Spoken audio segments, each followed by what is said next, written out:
Hello friends, welcome back to our YouTube channel. Today we are going to discuss sources of Muslim laws. So, when we talk about the sources of Muslim law, Muslim law को हम शरिया कहते हैं, जो कि hierarchy of sources से derive होता है, यानी कि हायरार्की ऑफ सोर्सेस से निकल करके ये आया हुआ है, जिसके जरिए सारे मुस्लिम्स की लाइफ को ये गवर्न करता है या गाइड करता है, आप कह सकते हैं। यानी उनकी सारी लाइफ के जो जितने भी एस्पेक्ट्स होते हैं, जितने भी आयाम होते हैं, उन सबको गवर्न जो है ये मुस्लिम लॉ यानी शरिया ही करता है। क्लासिकल इस्लामिक जूरिस्प्रूडेंस की अगर हम बात करते हैं तो इसमें चार प्राइमरी सोर्सेज होते हैं। The first one is Quran, second one is sunnah, third one is ijma and fourth one is qiyas. अगर आप ऑर्डर या फिर प्रेफरेंस पे देखें तो भी कुरान सबसे ऊपर होगा, उसके बाद सुन्ना होगा, देन इज्मा होगा एंड उसके बाद कियास होगा। जब हम बात करते हैं कुरान की, तो कुरान एक होली स्क्रिप्चर है, जैसे एक पवित्र ग्रंथ की तरह है। जैसे इसमें प्राइमरी डिवाइन रिविलेशन की बात की गई है, यानी कि इसमें अल्लाह के कमांड यानी अल्लाह की डायरेक्ट बताई हुई बातें जो है कुरान में लिखी हुई हैं। फिर सेकंड जो हम सोर्स की बात करते हैं तो वो है सुन्ना। सुन्ना का मतलब होता है जो ट्रेडिशंस और प्रैक्टिसेस, यानी जो भी प्रथाएं या फिर जो भी चीजें प्रॉफिट मोहम्मद फॉलो करते थे, उन सारी चीजों के बारे में जो चीज जिक्र किया गया है वो सुन्ना में किया गया है। And the third one is ijma, जिसको आप कंसेंसस ऑफ इस्लामिक स्कॉलर्स भी कहते हैं, यानी जो इस्लामिक जानकार होते थे, इस्लामिक लॉ के जो जानकार होते थे, उनकी जो बातें हैं, उनकी जो कही गई चीजें हैं, उनकी जानकारी या उनका जो इंटेलेक्चुअल लेवल का जो नॉलेज है, वो सारी बातें इन इस्मा में आपकी इंक्लूड होती है। Then fourth one is qiyas. Qiyas को हम एनालॉजिकल रीजनिंग या डिडक्शन भी कहते हैं, यानी जब ये तीनों ही सोर्सेज मौजूद ना हो तो उस स्थिति में कियास लगाया जाता है, यानी कि अंदाजा लगाया जाता है कि प्रॉफिट मोहम्मद यहां पर होते तो वो किस तरीके का एक्ट करते। तो ये चारों ही इस्लामिक सोर्सेज माने जाते हैं, जो कि बहुत ही मेजर इस्लामिक सोर्सेज हैं, जिनके चलते ये इस्लाम जो है वो डिराइव हुआ है। देन अगर हम कुरान को डिटेल वे में समझने की कोशिश करें तो कुरान एक होली स्क्रिप्चर है, यानी एक पवित्र ग्रंथ की तरह है, जिसमें डायरेक्ट कुरान की अगर हम डेफिनेशन की बात करें तो कुरान जो है वो वर्ड ऑफ अल्लाह, यानी अल्लाह के द्वारा कही गई जो बातें हैं, जिनको प्रॉफिट मोहम्मद को एंजल जिब्रील ने बताया था। एंजल जिब्रील ने प्रॉफिट मोहम्मद को भविष्यवाणी करके, आकाशवाणी करके, आकाशवाणी कह लीजिए, कह करके उन्होंने अल्लाह की बातें प्रॉफिट मोहम्मद को बताई, और फिर प्रॉफिट मोहम्मद ने वो सारी बातें कुरान में लिखी। उसे ही हम कुरान कहते हैं, और इसी को हम सुप्रीम और foremost source of Islamic law मानते हैं। यानी सबसे बड़ा या फिर प्रेफरेंस में सबसे ऊपर अगर कोई सोर्स है तो वो कुरान इसीलिए माना जाता है। आप लीगल कंटेंट की अगर इसकी बात करें तो लीगल कंटेंट में इसमें अप्रोक्सीमेटली 500 वर्सेज यानी 500 आयतें लगभग इसमें हैं, जो कि लीगल मैटर से डील करती हैं, जैसे कि वर्शिप यानी आप कैसे पूजा करेंगे, या फिर कैसे आप अल्लाह की इबादत करेंगे, या फिर फैमिली स्ट्रक्चर कैसा होगा, क्रिमिनल लॉस कैसे होंगे, क्या गवर्न होगा, साथ में कॉन्ट्रैक्ट यानी संविधाएं किस तरीके से बनेंगे, और कॉन्स्टिट्यूशनल मैटर्स तक की यहाँ पर बात की गई है। इसके नेचर की अगर आप बात करते हैं तो ये इम्यूटेबल और इटर्नल है, यानी कि ये हमेशा कभी भी बदलेगा नहीं, ये अडिग होता है, यानी अपनी जगह पर इम्यूटेबल है, इसको आप बदल नहीं सकते। इसमें जो बात लिखी है आपको एज इट इज माननी है, आप उसको बदल नहीं सकते। और इसके सारे शब्द जो हैं इस कुरान में, सारे शब्द जो लिखे हुए हैं वो सारे के सारे सेक्रेड होते हैं, पवित्र माने जाते हैं, उनका आपको फॉलो करना है अगर आप एक मुस्लिम हैं तो। ये कुरान हमको बताती है। और इसके कमांड्स जो होते हैं वो ऑब्लिगेटरी होते हैं। कुरान के सारे कमांड ऑब्लिगेटरी होते हैं, जिसको आप वाजिब कहते हैं, यानी आपको उनको मानना ही है। और अगर उसमें प्रोहिबिटेड कोई चीज है तो आपको उन चीजों को नहीं करना है, जिसे हम हराम कहते हैं। और कोई चीज यहाँ पर रेकमेंडेड फॉर्म में भी दी हुई है कि आपको क्या करना चाहिए एज ए मुस्लिम, तो वो भी यहाँ पर लिखा हुआ है। और साथ में कुछ चीजों पर इस्लाम जो है न्यूट्रल रहता है, तो कुरान में कुछ न्यूट्रल बातें भी लिखी हुई हैं, जिसमें वो न्यूट्रलिटी की बात करते हैं। अगर हम इंटरप्रिटेशन की बात करें तो कुरानिक टेक्स्ट जो है वो क्लियर है, ठीक है। अगर वो क्लियर है और वो सीधी सीधी मीनिंग आपको बता रहे हैं तो आपको उनकी लिटरल मीनिंग ही लेनी है, यानी जो शाब्दिक चीजें लिखी है उनको एज इट इज आपको जो है लेना है। लेकिन अगर कहीं पर वो एम्बिगुअस है, जिसको हम जन्नी कहते हैं, ठीक है, एम्बिगुअस का मतलब होता है अस्पष्ट होना, अगर इस तरीके की कोई चीज उसमें है तो ऐसे कंडीशन में जो क्वालिफाइड स्कॉलर्स है, यानी इस्लाम के जो जानकार हैं, जिनको आप इज्तिहाद कहेंगे, तो वो व्यक्ति जो है उसका इंटरप्रिटेशन करते हैं और उसको समझाते हैं कि इस कंडीशन में इसका क्या मतलब निकाला जाना चाहिए। देन हम आ जाते हैं सुन्ना पर, सेकंड सोर्स पर। तो सुन्ना जो है वो ट्रेडिशन ऑफ प्रॉफिट कहा जाता है इसे, यानी कि प्रॉफिट मोहम्मद ने जो चीजें फॉलो की या उनकी जो प्रथाएं थी उनके बारे में जो बात कहता है उसे हम सुन्ना कहते हैं। तो सुन्ना refers to the words, actions and tacit approvals of Prophet Mohammad, यानी सुन्ना में हमको प्रॉफिट मोहम्मद के द्वारा कहे गए शब्द, उनके जो एक्शंस होते थे, जो वो कार्य करते थे, साथ में जिन कार्यों को लेकर, जिन चीजों को लेकर उनकी अप्रूवल होती थी, उन चीजों की बात सुन्ना कहता है। और इसको हम सेकेंडरी सोर्स तो नहीं यानी प्राइमरी सोर्स मानेंगे, लेकिन ये सेकेंड ऑर्डर पे रहेगा, ठीक है। ये कुरान के जस्ट बाद यानी कि सेकेंड ऑर्डर ऑफ प्रेफरेंस में इसको रखा जाता है। और इसमें यह कहा जाता है कि कुरान में कई ऐसी बातें हैं जो नहीं मेंशन की गई हैं, नहीं लिखी गई हैं, तो वैसी जगह पर प्रॉफिट मोहम्मद जो कार्य करते थे या वो जो इन प्रथाओं को, ट्रेडिशंस को मानते थे, उन चीजों को हम जो है मानेंगे एज अ मुस्लिम, ये कहा जाता है सुन्ना में। अब सुन्ना में भी जो है तीन चीजें हम देखते हैं। पहला है आपका हदीथ, दूसरा फिल एंड तीसरा तकरीर। हदीथ को हम वर्बल कहते हैं। इसका मतलब यह है कि sayings and statements of the prophet recorded in collection called hadith, यानी कि अगर कोई भी उनकी कही गई बातें या उनके द्वारा दिए गए स्टेटमेंट, जो कथन होते हैं प्रॉफिट मोहम्मद के द्वारा, उनको अगर रिकॉर्ड करके एक कलेक्शन बनाया गया है तो वो हदीथ कहलाता है। और इसमें ज्यादातर जो है उनके द्वारा कही गई बातों के कलेक्शंस को अलग से बनाकर रखा गया है, जो हदीथ के फॉर्म में जानी जाती है। सेकेंड हम देखते हैं तो फिल, यानी जिसको हम एक्शंस कहते हैं, यानी वो एक्शंस या प्रैक्टिसेस, यानी जो कार्य या फिर जो चीजें प्रॉफिट मोहम्मद करते थे, जो उनके कंपेनियंस या कि उनके साथ वाले लोगों ने या देखी है उनको करते हुए, उन सारी चीजों की बात जो है फील कहता है, जिसको हम एक्शंस कहते हैं। And the third one is तकरीर, जिसको आप अप्रूवल कहते हैं। तकरीर का मतलब ये होता है कि जब prophet Mohammad when the prophet saw or heard of an action and did not object to it, इसका मतलब ये है कि जब प्रॉफिट ने कोई कार्य होते हुए देखा लेकिन उसको उन्होंने ऑब्जेक्ट नहीं किया, उसको उन्होंने टोका नहीं, इसका मतलब ये मानकर चला गया कि उन्होंने उस कार्य को परमिट कर दिया, यानी उसकी सहमति दे दी। मियर साइलेंस इज अप्रूवल जैसा हम कहते हैं, सेम उसी तरीके से तकरीर का मतलब अप्रूवल हो गया। अगर प्रॉफिट मोहम्मद ने कोई कार्य करता या कहता हुआ देखा और उसके बावजूद भी उन्होंने उसे टोका नहीं, इसका मतलब है कि उन्होंने उसकी हामी भर दी उसमें और उन्होंने उसको सही माना, जायज माना, तो वो तकरीर कहलाता है। तो सुन्ना में हमने तीन चीजें देखी, पहली है हदीथ, दूसरी फिल एंड तीसरी तकरीर। अब हम बात अगर इज्मा की करते हैं, जो third source of Islamic law माना जाता है, प्राइमरी सोर्स। सो इज्मा का मतलब होता है कंसेंसस ऑफ स्कॉलर्स, यानी कि स्कॉलर्स जो थे, यानी मुस्लिम के जानकार थे, वो व्यक्ति उस पर्टिकुलर सिचुएशन में क्या डिसीजन लेते हैं या उनका यूनानिमस एग्रीमेंट क्या है। यूनानिमस वर्ड बड़ा ही इंपॉर्टेंट है यहाँ। यूनानिमस का मतलब है कि सभी का एक ही मत होना चाहिए, सभी की एक ही सोच होनी चाहिए। उसमें से अगर एक भी व्यक्ति ने अपना डिसेंट यानी अपनी नाराजगी या फिर उसमें अपना अप्रूवल नहीं दिया, तो वो चीज फिर इज्मा का पार्ट नहीं बन पाएगी। इस बात को हमको ध्यान रखना है। तो जब हम डेफिनेशन की बात करते हैं तो ijma is the unanimous agreement of qualified Muslim jurist, जिसको हम मुस्ताहिदीन कहते हैं। मुस्ताहिदीन का मतलब ही होता है वो अथॉरिटेटिव इस्लामिक लीगल स्कॉलर्स, जिनको कोई नई इंटेलेक्चुअल बात कहने के लिए जो है अप्रूव किया जाए, मंजूर किया जाए, कहने का मतलब जो अपनी नॉलेज से कोई इस्लाम से रिलेटेड कोई इंटेलेक्चुअल बात कहते हैं, उनको हम मुस्ताहिदीन कहते हैं।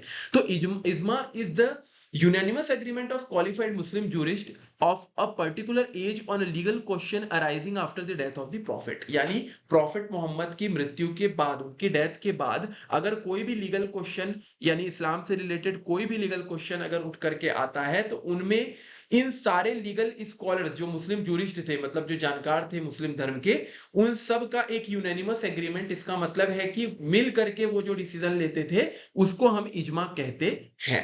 इसका बेसिस क्या है? तो its authority is derived from the hadith, hadith से निकल करके इसकी भी अथॉरिटी आती है। My community will never agree on an error, ये यहाँ पर जो प्रॉफिट मोहम्मद थे उनका एक मानना था कि मेरी कम्युनिटी यानी मेरा समुदाय यानी मुस्लिम, जो मुस्लिम धर्म को मानते हैं, इस्लाम को मानते हैं, वो कभी भी गलत का साथ नहीं देंगे, उनका ये मानना था। इसीलिए consensus prevents deviation from Islamic principles, यहां पर कंसेंसस ऑफ स्कॉलर्स कहा जरूर गया है इज्मा को, पर यह भी बात इसमें कही गई है कि मेरी कम्युनिटी कभी भी गलत का साथ नहीं देती है और कभी भी ये कंसेंसस जो है वो इस्लामिक प्रिंसिपल से हट करके आप फॉलो नहीं करेंगे।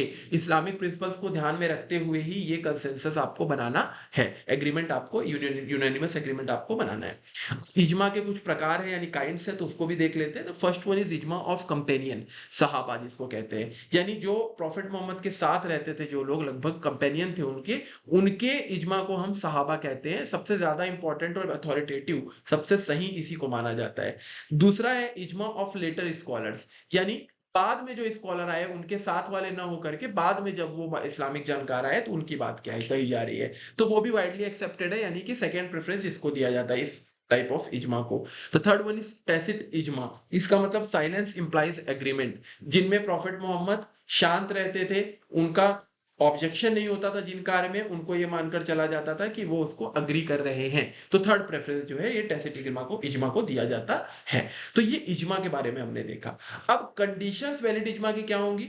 तो पहली कंडीशन सबसे इंपॉर्टेंट है कि ये प्रॉफिट मोहम्मद के बाद ऑकर हुई हो। अगर प्रॉफिट मोहम्मद जीवित रहते ऐसा आप करना चाहें तो नहीं कर सकते, क्योंकि प्रॉफिट मोहम्मद सबसे सुप्रीम माने जा रहे थे, जिनके द्वारा की गई बात को ही आप मानेंगे, अगर वो हैं तो फिर आप नहीं कर सकते, तो उनकी डेथ के बाद ही ये ऑकर हुई हो, पहला ये बड़ा इंपॉर्टेंट चीज है। सेकंड वन इज एग्रीमेंट जो है वो क्वालिफाइड मुजताहिदीन के द्वारा हुई होनी चाहिए। क्वालिफाइड मुजताहिदीन कौन होंगे? जो अथॉरिटेटिव इस्लामिक लीगल स्कॉलर्स हैं, जिनको अथॉरिटी मिली हुई है कि आप लीगल स्कॉलर्स की तरह इस्लाम के वर्क करें, वो होने चाहिए। तीसरा यूनानिमिटी बड़ी ही इंपॉर्टेंट है, अगर एक भी व्यक्ति खिलाफत कर दे तो वो इजमा नहीं कहलाएगी। And the fourth one is it must relate to a शरिया लीगल क्वेश्चन, यानी शरिया यानी इस्लामिक लीगल क्वेश्चन से रिलेटेड होना चाहिए। And the fifth one is it must be expressed not merely assumed, यानी एक्सप्रेस्ड होनी चाहिए, व्यक्त होनी चाहिए, यानी उस चीज को आप एक्सप्रेस किए हो, ऐसा नहीं कि सिर्फ आपने मान ही लिया हो, एक्सप्रेस ना किया हो, एक्सप्रेस किया होना भी चाहिए। तो ये हमने इजमा को पूरे डिटेल वे में भी समझा। देन फोर्थ प्राइमरी सोर्स पे अगर हम जाएं, जो फोर्थ प्रेफरेंस पे है, तो हम उसको कहते हैं कियास। तो कियास का मतलब होता है एनालॉजिकल रीजनिंग, यानी जब आप एनालॉजिकल डिडक्शन करते हैं, यानी किसी चीज को आप जिस पर अंदाजा लगा रहे हैं, कियास लगा रहे हैं कि इस जगह पर अगर प्रॉफिट मोहम्मद होते तो इस्लामिक प्रिंसिपल्स के अकॉर्डिंग वो कैसे डिसीजन लेते, उसको हम कियास कह रहे हैं।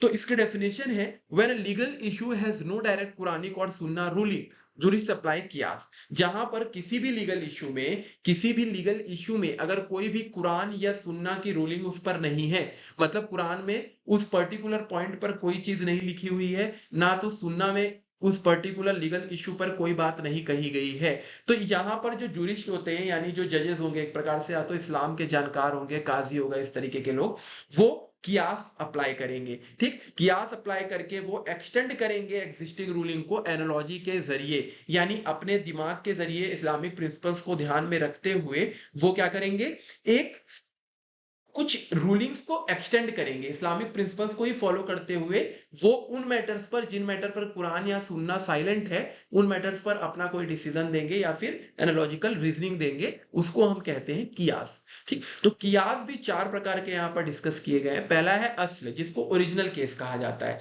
तो इसमें लिखा हुआ है the principal case for which ruling already exist in Quran और सुन्ना, यानी ये ऐसा प्रिंसिपल केस होगा जिसके बारे में कुरान या सुन्ना में ऑलरेडी रूलिंग लिखी हुई होगी। जैसे एग्जांपल के तौर पे वाइन यानी शराब पीना इस्लाम में प्रोहिबिटेड है, तो ये असल हो गया ओरिजिनल केस। फिर फर को हम देखते हैं तो उसको हम न्यू केस कहते हैं, फर मतलब new case, the new issue for which no explicit ruling exist and which requires a legal ruling, यानी कोई नया इशू जब अराइज होता है जिसके बारे में कुरान या सुन्ना में कोई बात नहीं लिखी हुई है और उसके लिए नई लीगल रूलिंग की आवश्यकता है। जैसे मान लीजिए पहले जो शराब आती थी वो अलग थी, अब आज की डेट में अलग अलग प्रकार की स्पिरिट यानी कि शराबें जो है आ रही हैं, तो उनको मना करना है, तो अब वो तो कुरान में लिखा नहीं है, तो उसके लिए अलग से कोई रूलिंग देनी होगी, तो वहां पर फर यानी कि कियास का जो फर वाला प्रकार है वो यहाँ पर यूज होगा। थर्ड वन इज हुकुम, जिसको आप लीगल रूलिंग कहते हैं, the ruling of the original case that is sought to be extended to the new case, यानी ओरिजिनल केस की जो रूलिंग थी उसको आपको न्यू केस में अब यहाँ पर अप्लाई करना है। ठीक है, जैसे कोई चीज मना है इस्लाम में या फिर मुस्लिम धर्म में, तो वैसी ही कोई नई चीज अगर आती है तो उससे रिलेटेड पुराने प्रिंसिपल को हम अप्लाई करेंगे और बोलेंगे चूंकि वहां पर ये मना लिखी थी तो यहाँ पर भी ये मना है यानी हराम है। देन फोर्थ वन इज इल्ला, जिसको हम कहते हैं effective cause, common attribute linking original and new case that justifies applying the same ruling, यानी कि जो कॉमन एट्रीब्यूट होता है ओरिजिनल और न्यू केस को मिला करके हम जस्टिफाई करते हैं। जैसे कि कोई चीज शराब जो है वो प्रतिबंधित है यानी प्रोहिबिटेड है, तो हमको ये पता है कि शराब प्रोहिबिटेड है और वो भी इंटॉक्सिकेटिंग ड्रिंक है, तो आगे चल के कोई भी इंटॉक्सिकेटिंग नेचर की ड्रिंक होगी तो हम उसको भी रिलेट करते हुए प्रोहिबिट कर देंगे, तो इसको हम इफेक्टिव कॉज बोलते हैं, उसके इफेक्ट को हम यहाँ पर फॉलो करते हैं। तो ये 4 प्रकार की चीजें हमने कियास में देखी। देन अगर हम सेकेंडरी सोर्सेज की बात करते हैं इस्लामिक लॉ के, यानी मुस्लिम लॉ के सेकेंडरी सोर्सेज में हम एडिशनल सोर्सेज की बात अगर करें इस्लामिक जूरिस्ट के द्वारा जो दी गई है, तो पहली है इस्तिहसान, जिसको हम जूरिस्टिक प्रेफरेंस कहते हैं, departing from established analogy in favour of a ruling that better serve justice and the principle public interest used mainly by Hanafi school. Mainly Hanafi school में इस्तिहसान को यूज किया जाता है। इसमें कहना यह चाह रहा है कि पब्लिक इंटरेस्ट के लिए या फिर न्याय के उद्देश्य के लिए, ऑब्जेक्ट के लिए जो चीज इंपॉर्टेंट होती है जस्टिस के लिए, वो चीज आप फॉलो करते हैं, उसको इस्तिहसान कहते हैं।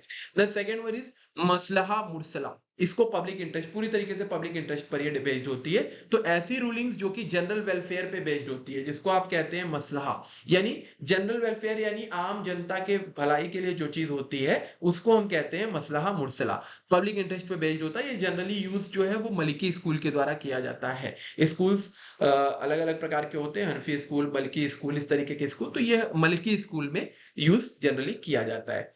और थर्ड वन इज उर्फ, जिसको हम कस्टम और यूजेज कहते हैं, तो recognised local customs and trade usages that do not violate शरिया, यानी यहाँ पर कुछ कस्टम और यूजेज जो पहले से ही चले आ रहे हैं लेकिन वो शरिया को वायलेट नहीं करने चाहिए, उनको हम उर्फ कहते हैं। ये एक इंपॉर्टेंट रोल प्ले करते हैं कमर्शियल और सोशल लॉ में। जब आप कमर्शियल लॉ की बात करते हैं या फिर सोशल यानी सामाजिक विधि की बात करते हैं, तो ऐसे कंडीशन में ये बड़ा इंपॉर्टेंट रोल प्ले करते हैं। And the next one is इस्तिहसाब। इस्तिशाब को हम क्या कहते हैं?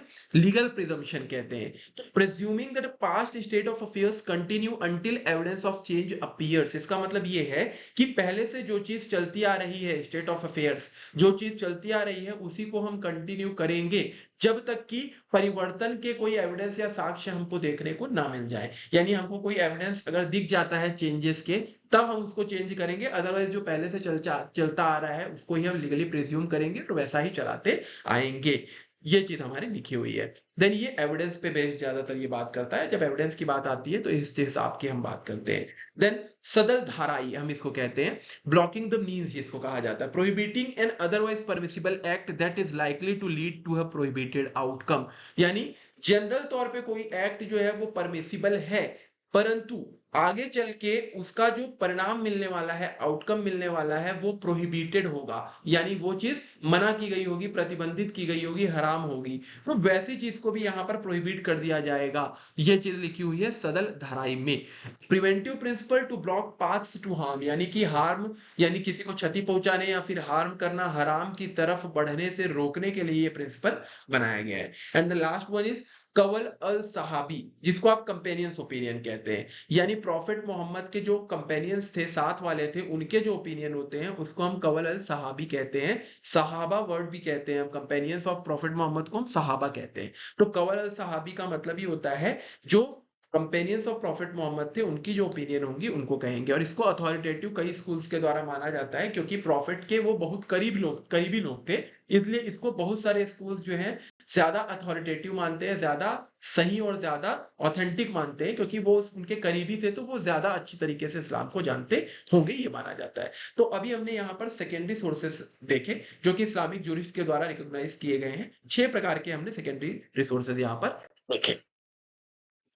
देन जब हम बात करते हैं स्कूल्स की, अब हमने स्कूल्स के बारे में बहुत सारी बातें की, तो हम यहाँ पर अब 4 मेजर स्कूल्स देखते हैं इस्लामिक लॉ के। तो पहला जो मेजर स्कूल है वो है हनफी।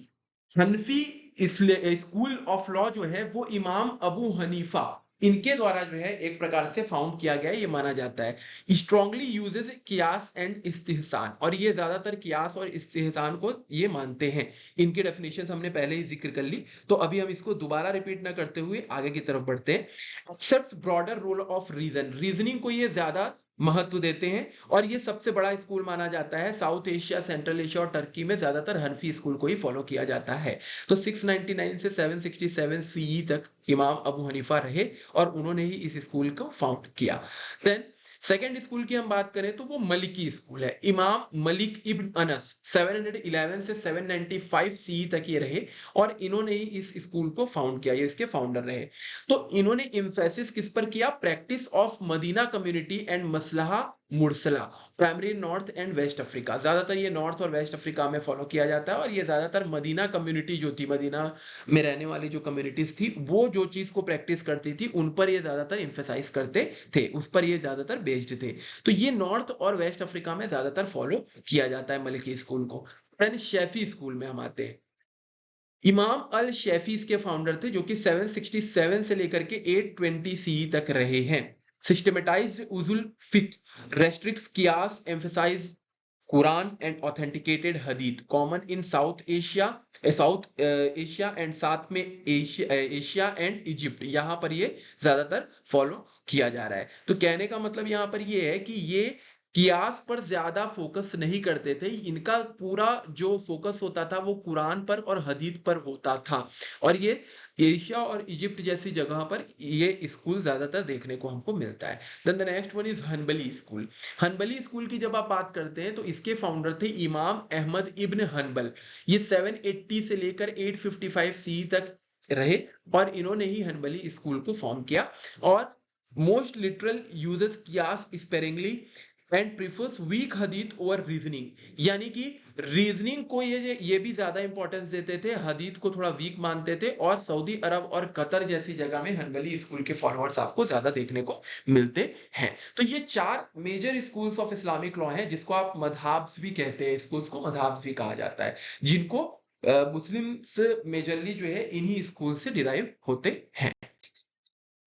देन अगर आप हायरार्की ऑफ सोर्सेस की बात करें तो जैसा हमने पहले ही डिस्कस कर लिया है, अगर आप ऑर्डर ऑफ प्रायोरिटी की बात करें इस्लाम में तो सबसे ऊपर कुरान को रखा जाता है, क्योंकि ये माना जाता है कि ये डिवाइन रिविलेशन है, यानी कि एक आकाशवाणी के जरिए एंजल जिब्रील के द्वारा प्रॉफिट मोहम्मद को अल्लाह की बातें डायरेक्ट बताई गई, तो इसलिए इसकी सुप्रीमेसी सबसे ऊपर होती है, ये सुप्रीम अथॉरिटी होता है।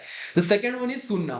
जो प्रोफेटिक ट्रेडिशन होते थे इनको सेकंड अथॉरिटी माना जाता है, यानी कि जो बातें कुरान में नहीं लिखी हैं वहां पर प्रॉफिट मोहम्मद स्वयं क्या करते हैं उन चीजों पर ध्यान दे दिया जाता है, तो ये सेकंड प्रेफरेंस में आता है। The third one is scholarly consensus, जिसको आप इजमा कहते हैं, ये थर्ड अथॉरिटी मानी जाती है। And the fourth one is कियास, यानी एनालॉजिकल रीजनिंग, जो जूरिस्ट वगैरह जो चीज अवेलेबल नहीं है उस पर जो इस्लामिक प्रिंसिपल्स को ध्यान रखते हुए जो डिसीजन देते हैं वो कियास कहलाता है।